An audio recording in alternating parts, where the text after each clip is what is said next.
రాకాలోకంకి స్వాగతం. ఈ కంటెంట్ మీకు నచ్చినట్టయితే లైక్ చేయండి, మీ బంధుమిత్రులకి షేర్ చేయండి.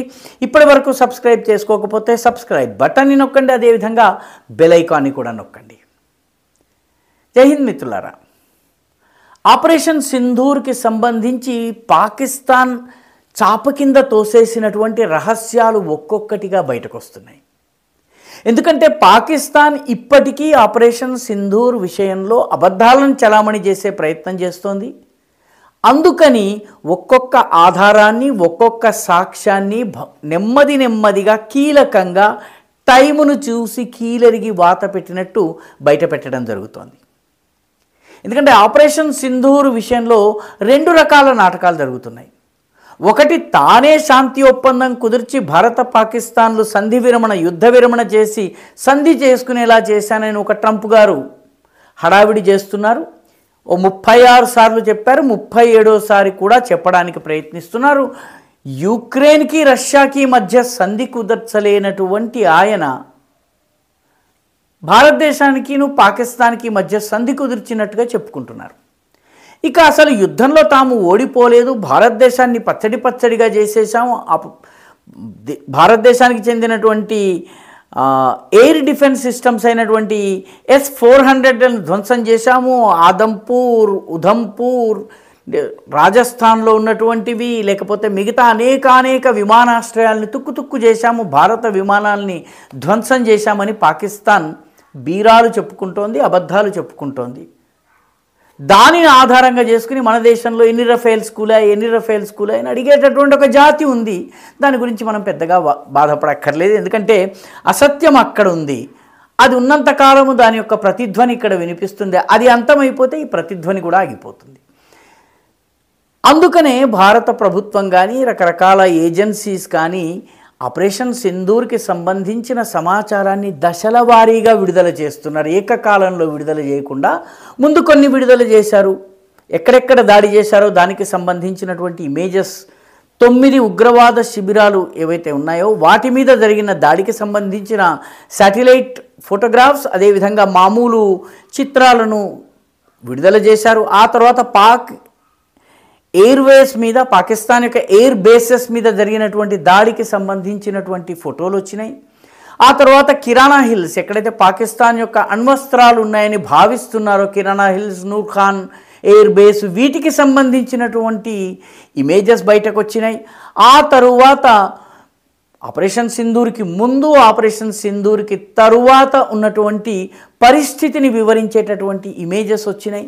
ఈ రకంగా దశల వారీగా భారతదేశము ఫోటోలను విడుదల చేస్తోంది. ఎందుకంటే అబద్ధాలు చెప్పిన కొద్దీ నిజాలు తెలియడం కోసము ఇన్ఫర్మేషన్ వార్ఫేర్ కూడా చాలా ముఖ్యమైనది.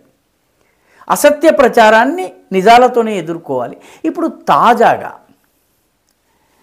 పాకిస్తాన్ మళ్ళీ హడావిడి చేయటం మొదలుపెట్టింది. పాకిస్తాన్ తమాషా ఏంటంటే ఓడిపోయిన తరువాత కూడా ఆ ఆర్మీ చీఫ్ని ఫీల్డ్ మార్షల్గా ప్రమోట్ చేసింది. ఈ యుద్ధంలో ఘోరంగా ఓడిపోయినటువంటి పాకిస్తాన్కి 4 రోజుల్లో చేతులెత్తేసిన పాకిస్తాన్కి ఇప్పుడు విదేశాల్లో ప్రాతినిధ్యం వహిస్తున్నది ప్రధానమంత్రి షెబాజ్ షరీఫో, లేకపోతే పాకిస్తాన్ రాష్ట్రపతి కాదు, విదేశ వ్యవహారాల మంత్రి అసలు కాదు. ఆర్మీ చీఫే కొలంబో అయినా, వాషింగ్టన్ అయినా, బీజింగ్ అయినా అన్ని చోట్ల ఆయనే వెళ్తున్నారు.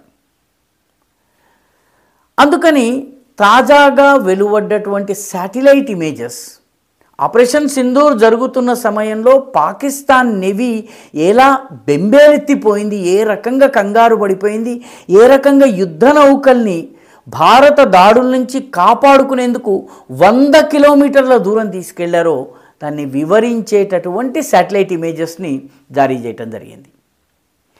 అసలు గుట్టు ఇది.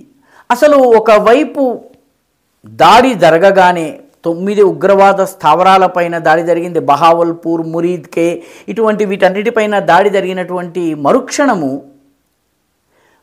భారతదేశము మళ్ళీ దాడి చేసే అవకాశం ఉంది, లేదా భారతదేశం పైన మనము రెచ్చగొడితే మళ్ళీ భారత్ ప్రతిదాడి చేసే అవకాశం ఉందని గుర్తించి నేవీని కాపాడుకునేందుకు పాకిస్తాన్ చాలా ప్రయత్నం చేసింది. పాకిస్తానీ నేవీ అంటే కేవలము కరాచీ మాత్రమే, కరాచీ పోర్ట్ ఒకటి మాత్రమే. గ్వాదర్ ఉంది, కానీ గ్వాదర్ చైనా హస్తగతం అయ్యింది, చైనా అధీనంలో ఉంది.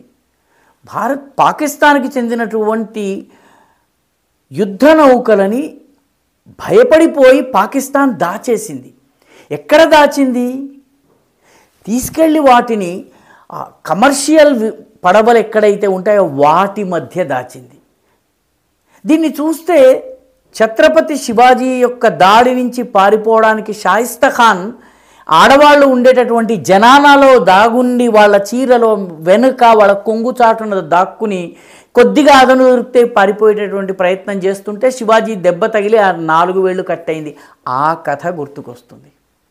ఎందుకంటే కమర్షియల్ పడవలపైన షిప్స్ పైన భారతదేశం దాడి చేయదు కాబట్టి వాటి మధ్య దాచి ఉంచారు. గాజాలో కూడా ఇదే రకంగా చేస్తారు. గాజాలో ఉగ్రవాద హమాస్ సాధారణ పౌరుల మధ్య స్కూళ్లలో ఆసుపత్రుల్లో తన స్థావరాలని పెట్టుకుంటుంది. కొడితే వాటిని కొట్టాలి.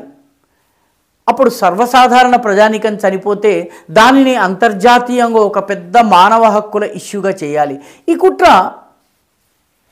హమాస్ చేస్తుంది. దాని నుంచి ఒక పాఠం నేర్చుకుంది. షాయిస్తా ఖాన్ ఏ రకంగానైతే కొంగు చాటున దాక్కున్నాడో శివాజీ దాడి నుంచి తప్పించుకునేందుకు, లాల్ మహల్ దాడి అంటారు దాన్ని, ఆ రకంగా వాళ్ళ యుద్ధ నౌకలని తీసుకెళ్ళి కమర్షియల్ వాటి మీద దాచిపెట్టారు. కమర్షియల్ పడవల మధ్య దాచారు. అంతేకాకుండా అక్కడి నుంచి 100 కిలోమీటర్ల దూరం పరిగెత్తించి తీసుకెళ్లారు. 100 కిలోమీటర్ల దూరంలో గ్వాదర్కి అటువైపు ఇరాన్ సరిహద్దుల్లో యుద్ధ నౌకల్ని దాచారు. అంటే ఏ క్షణమైనా భారతదేశము నౌకాదళ దళం పైన దాడి చేసినట్లయితే యుద్ధ నౌకల్ని కాపాడుకోవాలన్నటువంటి పిరికి భయంతో ఈ రకంగా దాచిపెట్టారు. కమర్షియల్ వీటి మీద పడవల మధ్య దాచారు. అదేవిధంగా అక్కడ కూడా దాడి చేసే అవకాశం ఉంది కాబట్టి కొన్నిటిని ఏకంగా 100 కిలోమీటర్లు దూరం తీసుకువెళ్ళి, నాటికల్ మైల్స్ దూరం తీసుకువెళ్ళి గ్వాదర్కి అవతల ఇరాన్ సరిహద్దులో దాచారు.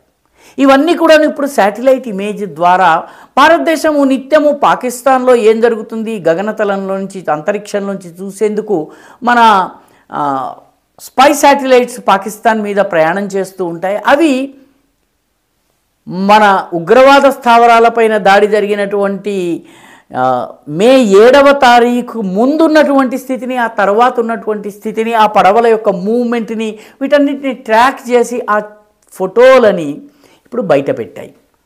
థర్డ్ పార్టీకి సంబంధించినటువంటి శాటిలైట్ ఇమేజ్లు బయటకు వచ్చినాయి. సోషల్ మీడియాలో ఇప్పుడు అవి వైరల్ అవుతున్నాయి. పాకిస్తానీ నేవీ ఏ రకంగా ప్రాణభయంతో పరుగులు తీసిందో ఈ కథ చెప్తుంది. అంటే పాకిస్తాన్ ఒకవైపు భారత్ పైన దాడి చేశాం, భారత్కి గుణపాఠం చెప్పాం, దీటైన జవాబిచ్చాము, ఇంతమందికి నిషాని జుర్రత్ ఇచ్చాము, ఇంతమందికి నిషాని సలాబత్ ఇచ్చాము, ఈ రకంగా చెప్పుకుంటోంది, గొప్ప బీరాలు పలుకుతోంది, మేము భారతదేశంతో యుద్ధం చేయడానికి సర్వసన్నద్ధమని చెప్తోంది. యుద్ధము ఇంకా అఫీషియల్గా ప్రారంభం కాకుండానే నేవీని 100 కిలోమీటర్ల దూరం పరుగులెత్తించి పారిపోయి తలదాచుకునేలాగా చేసింది పాకిస్తాన్. నిజానికి ఆపరేషన్ సింధూర్ పాకిస్తాన్ గుండెల్లో ఎంత భయాన్ని నిర్మాణం చేసిందో తెలుసుకోవాలంటే ఈ శాటిలైట్ ఇమేజెస్ చూస్తే అర్థమవుతుంది. సోషల్ మీడియా అంతా ఉన్నాయి, వాటిని మనము చూడవచ్చును. పాకిస్తాన్ యొక్క నేచరు ఆ వీధి కుక్క లాంటిది. మనం చేతిలోకి రాయి తీసుకోగానే దూరం పరిగెడుతుంది, దూరం నుంచి బౌబో అని అరవడం మానదు.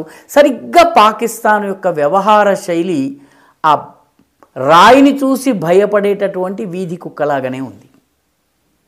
ఈ వీడియో మీకు నచ్చినట్టయితే లైక్ చేయండి, షేర్ చేయండి, ఈ ఛానల్కు సబ్స్క్రైబ్ చేయండి, మీ అభిప్రాయాన్ని కమెంట్ల రూపంలో తప్పనిసరిగా పంపించండి.